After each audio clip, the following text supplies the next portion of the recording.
I have said all along, and I've been saying it, that I think one of the biggest issues we have in America is because of the breakdown of the family. You know, so many of the young people, young men that I've mostly spoken to, whether they be in prison or juvenile hall, you can write the same script for every one of them, Paul. Broken home, no father figure in the house, mom normally young, trying to do her best. She's got her own issues in life. And these kids gravitate to the street before you know it, they're in prison or something worse. They gravitate to the local gangbanger, drug dealer. So, I mean, same here. If you don't have a wholesome family where the parents are monitoring their children's activities, then you can get an abusive grandfather or something, because these kids are not being watched. So that's an even deeper issue. How do you bring back the nuclear family? You know, how do we do it? Well, and sadly, Hollywood has tried to pull us away from those moral values in that nuclear family. And I'll just say this: this is not a religious conversation, but there has to be a God element in being able to keep that together. Our Alcoholics Anonymous has 4 of the 12, or I think even 5 of the 12 that bring God into the picture. Sexual Addicts Anonymous does as well. And so on that point, and I'm not talking religion, I'm talking God. Right. Okay? To me, they're very different. I don't like the word religion. I don't like religion. Faith, okay. God, yes. Yes, religion. yeah. And I don't even use the word God. I use my divine creator. We're gods to ants, and so Satan is the god to the Luciferian crap, whatever, so I'm very, very specific, and the God of creation is a God of infinite love and power, and so an answer to that, this is a crazy statistic I read, the average family, if your goal is to keep your family together, okay, your goal is to keep your family, the average family has a 50% chance of having a divorce. 1 in 2 chance of a divorce in America. If I could tell you could do one thing that would take it from 1 in 2 to 1 in 1,000. I don't know if I mentioned this before. Did I mention this before? No. This is powerful. One thing, it's literally 2 minutes, maybe 5 max every day that you could take it from 1 in 2 to 1 in 1,000. Would you want to know what it was? Absolutely. Yeah. It's simple.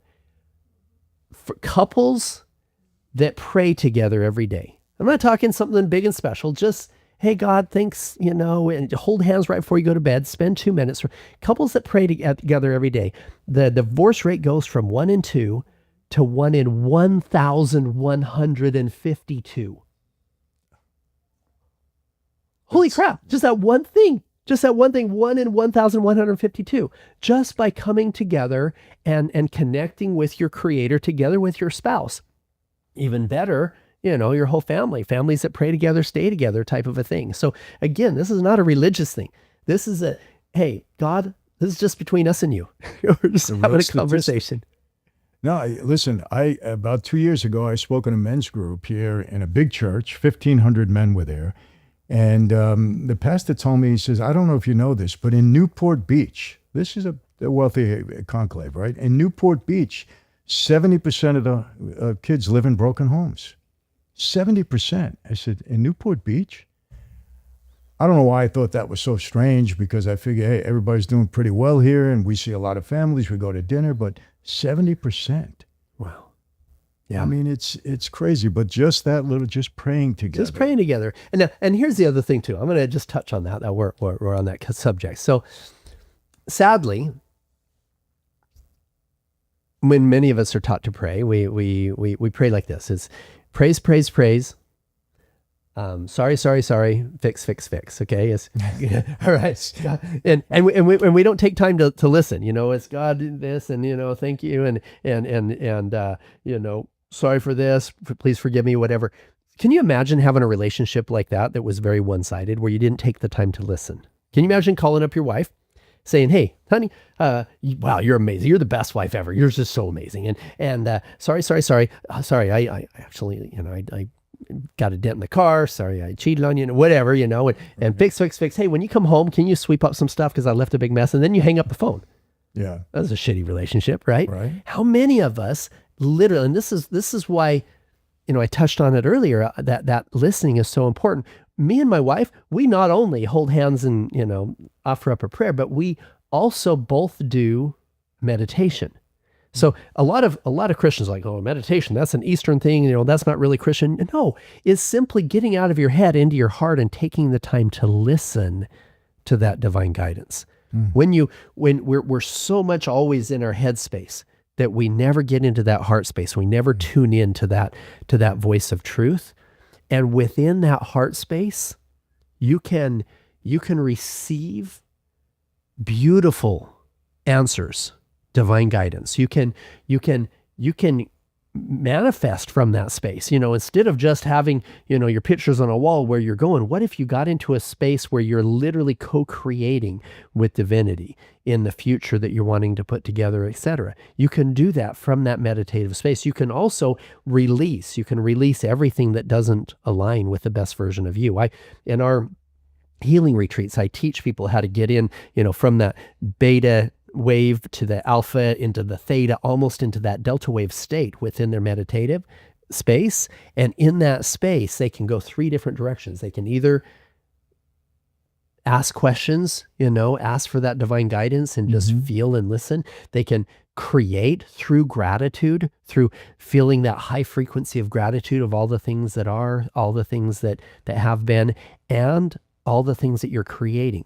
And then in that space, also being able to break ties with a previous version of yourself, break ties with the trauma that was inflicted on you by somebody in your childhood, whatever it is, and helping them go through this process of breaking those bonds so that they're not held down by that negativity, etc.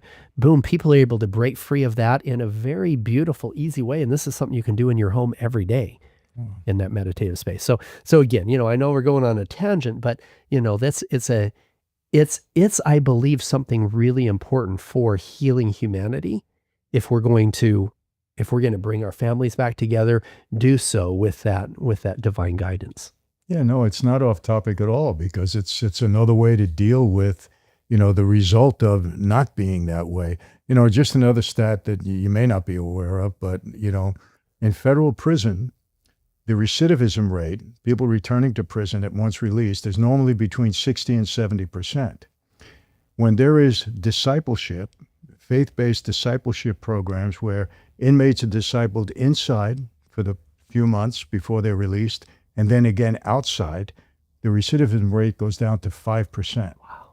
From 60 to 70%. So when they try to talk about prison reform, the answer is right in front of them. They just don't do it. Yeah. They're not welcomed all the time. A lot of these Christian programs that come in, they're not welcomed by the inmates, but by the authorities, but they work.